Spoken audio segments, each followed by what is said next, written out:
She is 8 years old, the first time she hears all the different ways bones can break. Some crack, some crunch like gravel underfoot, some even pop. She hears other sounds that day, too. She only went into the garage to see if her dad had fixed the flat tire on her bike, like he promised. He makes lots of promises, but he doesn't always keep them. Usually, Mom ends up doing whatever it is he promised to do, apologizing for him the entire time. This was an important promise, though, and he said it 3 times on 3 different occasions. "Yes, I'll fix your bike. I promise."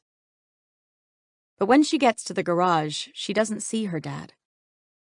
Instead, there is a group of men. Some of them she recognizes, although she doesn't know their names. Others she has never seen. They're gathered around something on the floor. At first, her heart lifts with excitement. Her bike! They've come to help her dad fix the tire. A promise kept. Maybe he waited so long to fix it because he needed help. When she hears someone cry out in agony, she realizes that she's wrong. Looking to the right of the men, she sees her bike leaning against the garage wall, its front tires still deflated. For a moment, she is confused. Then she hears another sound. A moist thwap, followed by a noise like her water gun makes when she sprays it upward and arcs the water across the wall.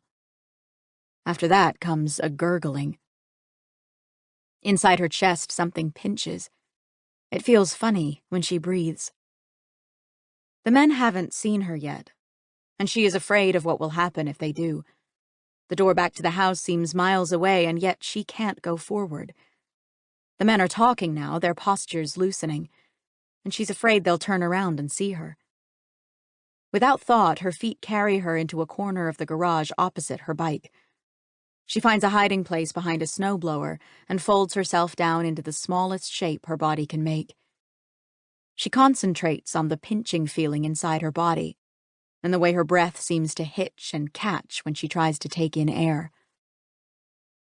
That's when the sound of bones breaking starts. It feels like days before it stops, before the men disperse. She can't feel her legs or the cold concrete beneath them.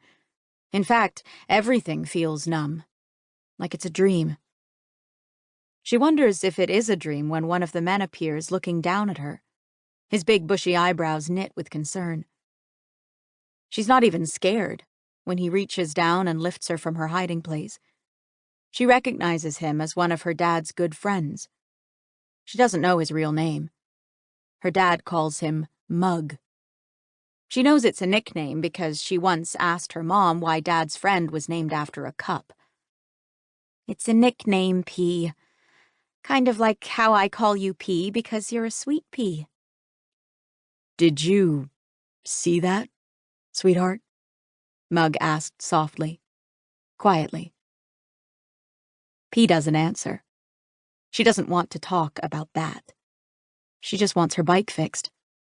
She just wants to go back inside to her toys and forget the garage even exists. He carries her like her dad used to carry her when she was just a toddler, with a forearm tucked under her upper thighs like a bar.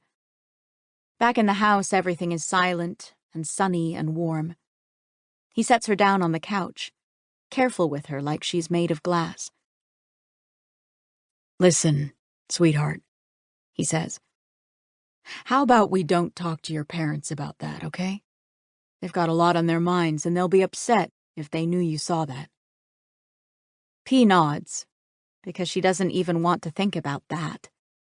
Not ever. As far as she's concerned, that never happened. "Good girl," says Mug, and pats her on the head.